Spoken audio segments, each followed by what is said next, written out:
ሄርሜላ ትችላለሽ። በቅድሚያ እንዴት ናችሁ? ሰላም ናችሁ? ለመልካም ሁሉ ሰላም አለው አልሐምዱሊላህ። ሰብስክራይብ፣ ላይክ፣ ሼር አድርጉ ይህን ቻናል።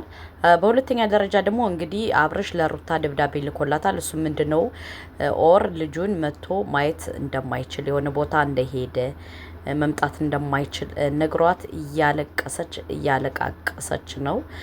መልካም መቃጠብ፣ መልካም ማልቀስ፣ መልካም መበጨጭ ማለት ነው።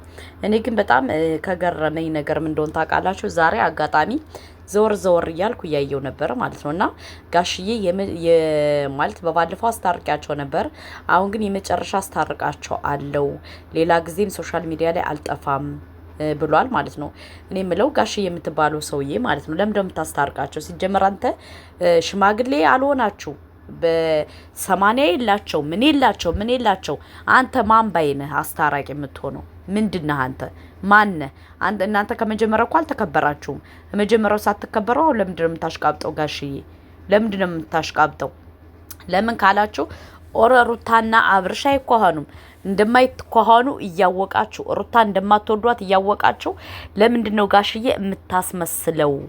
ለምንድነው የምታስመስለው? ከምር በጣም ነው ዛሬ ያናደደኝ። ለምን ካላችሁ አታስመስል።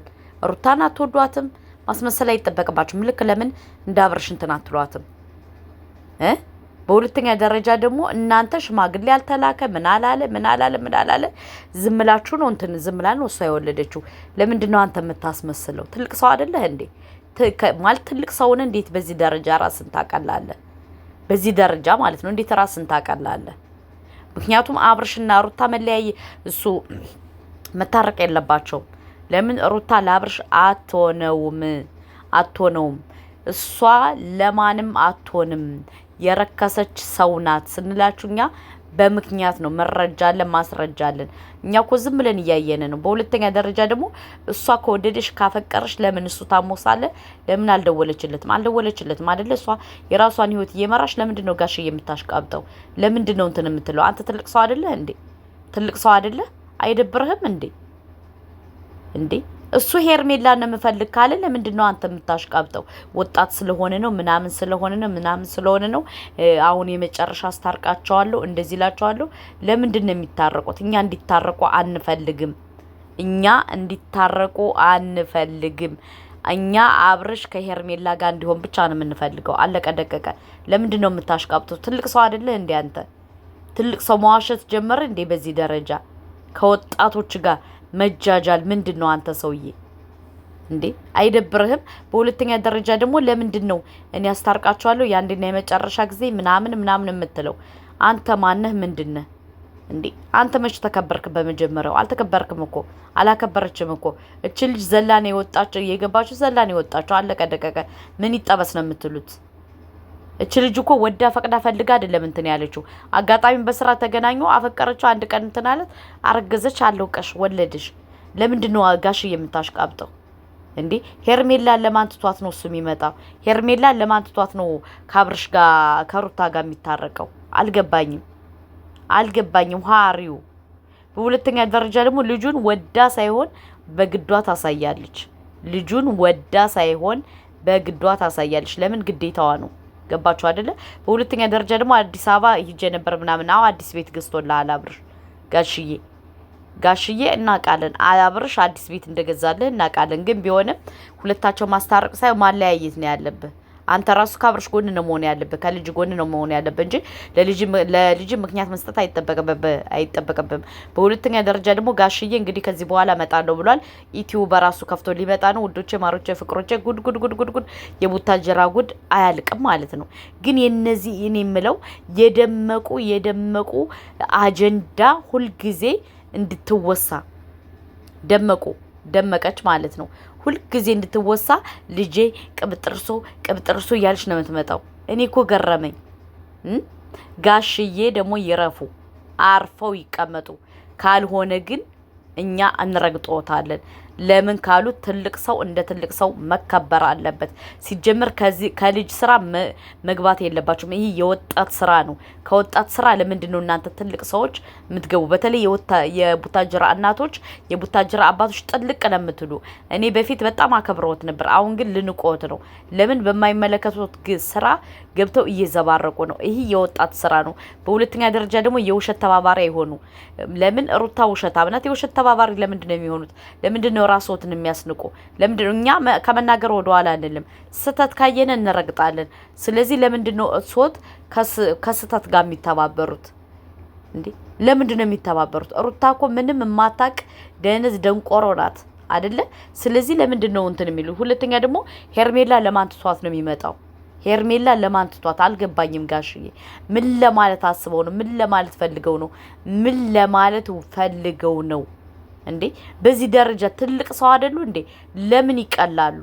ትልቅ እንደ ትልቅነቱ መከበር አለበት ብዬ ነው ማምነው እኔ። ለዛሬ ዝም ልንሎት እንችላለን። ነገ ወዲያ ግን በሄርሜላ ከመጡ እንረግጠውታለን። በሄርሜላና በአብርሽ እንዳይመጡ እንዳይዋረዱ፣ እርሶ ሰውዬ ማለት ነው እንዳይዋረዱ። ምክንያቱም ይሄ የህይወት ጉዳይ ነው። በሄርሜላ ከመጡ እኛ ከመሳደብ ወደ ኋላ አንልም፣ ከመራገጥ ወደ ኋላ አንልም። ስለዚህ አርፈው ይቀመጡ። በሁለተኛ ደረጃ ደግሞ ይሄ የወጣት ስራ ነው። እርሶ አርፈው ይቀመጡ። አይደብሮትም እንዴ? በዚህ ትልቅ ሰው ሶሻል ሚዲያ ላይ ገብተው የሚያንበጫብጩ አስታርቃታለሁ ምንላታለሁ። ለምን ከፈለገሽ ጦሮጦስ አትገባም ሩታ? ከፈለገሽ ለምን ጦሮጦስ አትፈልግም? ለምን ያብርሽ ሰላም፣ ያብርሽ ፍቅር፣ ያብርሽ እንትን ሩታና ሩታ ሳትሆን ሄርሜላ ናት። ስለዚህ ይህን ልባችሁ እያወቀ ለምንድን ነው እንደዚህ የሚሆኑት? ሁለተኛ ደግሞ ወጣት ስለሆነ ምናምን አብርሽ እኮ የሚመርጠውን እኮ በደንብ ጠንቅቆ ያውቃል። አብርሽ የሚሆነውን የትኛው እንደሚሆነው የትኛው እንደሚከፋ የትኛው እንትን እንደሚል እኮ አብርሽ ጀንትል ነው ያውቃል። ስለዚህ እርሶት ምንድን ነው ገብተው ወይ የሚሉ እንዴ? እኛ የሩታን እናትና የሩታን አባት እኮ እየረገጥናቸው ያለ ዝም ብለው ከወጣት ስራ መተው ስለሚበጠረቁ ነው። እርሶትም ደግሞ እንደዛው ሆኑ አለኩልሃል። ለማንኛውም ማለት ነው ውዶቼ፣ ማሮቼ፣ ፍቅሮቼ፣ ሁሉ ነገሮቼ ሄርሜላና አብርሽ መለያየት የለባቸውም። ሄርሜላና አብርሽ በጣም ይዋደዳሉ፣ ይፋቀራሉ፣ ብዙ ነገር አሳልፈዋል። ሁለተኛ ደግሞ ታሞ የትም ቦታ ጥለዋል አልሄደችም። ከአብርሽ ጎን ናት። ልብሱን እያጠበች ጫማውን እያወለቀች እየጠረገች ምን እያለሽ እስካሁን እንደ እንትን ያለችው ማለት ነው። ስለዚህ አብርሽ ሄርሜላን ነው መምረጥ ያለበት፣ ሄርሜላን። ሁለተኛ ደግሞ ደመቁ ደግሞ አሁን በቀናት ጨርጨር ያለች ስለሆነ ለዛ ነው እያበደች ያለችው ማለት ነው። እያበደች ነው። ጨጓራዋ በደንብ ተቃጥሏል። ገባችሁ? ደመቁ በጣም ተናዳለች። ምክንያቱም ቅናቱ አላስቀምጣት ብሏል ማለት ነው። ቅናቱ አላስቀምጣት ብሏል። ለዛ ነው። ገባችሁ? በሁለተኛ ደረጃ ደግሞ እንደ ደመቁ አልረሳባል ያለ ዩቲዩበር ነው ያላየውም። እንዲያው ዝም ብላችሁ ሁልጊዜ ስሜን አውሱ የምትል ዩቲዩበር እሷን ነው። በሁለተኛ ደረጃ ደግሞ ሄርሜላ ለመጣል የምታረጉት ጥረት፣ ሄርሜላ ባላላት፣ ሄርሜላ እንደዚህ ያላት፣ ሄርሜላ ፍቅረኛ አላት፣ ሄርሜላ እንደዚህ ያላት የምትሉ ሄርሜላ ፍቅረኛ የላትም። ገባችሁ? ሩታ በገንዘብ ገዝታ የላከችው ልጅ ነበረ። ቆይ ፎቶን ፖስት ላችኋለሁ። በገንዘብ ገዝታ የሄርሜላ ጓደኛ እንደሆነ አድርጋ የሰራችሁ ሴራ ነበረ። እኛ እናከሽፍባታለን። ያን ልጅ የሄርሜላ ጓደኛ አይደለም፣ አቃትም አታውቀውም። ግን አውቃ ደመቁ እሱን ተገዝቶ የመጣ ልጅ ነበረ። ዩቲዩበር ነው። ገባችሁ? ግን ሄርሜላ አውቃበታለች። ገባችሁ?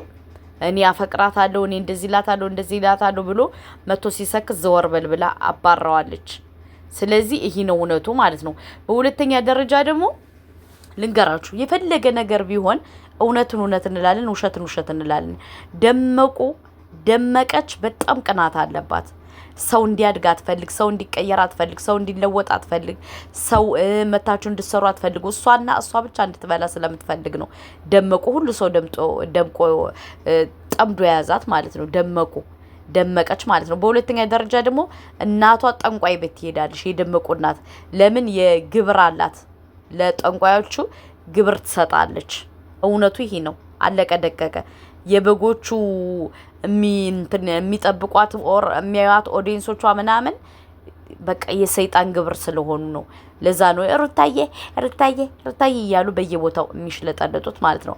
አብርሽ ግን ኮራ ዘና ፈታ ያለ ጀንትልማን ዩቲዩበር ነው። አለቀ ደቀቀ። እንደዚሁም ደግሞ ሄርሜላዬ የአብርሽ ሚስት የአብርሽ የወደፊት ሚስቱ እና እውነቱ ይሄ ነው። ለምን ይከፋችኋል? እውነቱን ስንናገር ለምን አይክፋችሁ? ወድሽ ከተደፋሽ ቢረግጡሽ አይደፋሽ አይከፋሽ ይላል ያገሬ ሰው። አንተ ለማንኛውም አታሽቃብጥ። ማሽቃበጥ በጣም ነው የሚያስጠላው። እውነትን እያወቅ ልቦና እያወቀ ዝም ብለህ አትንበጥረቅ ማለት ነው። ደመቁ ደግሞ እምቢ አልረሳም። አንተ ሰውዬ ደግሞ ጋሽዬ የምትባለው ስርዓት አድርገህ ተቀመጥ። በማገባህ አትግባ። አድርሶለት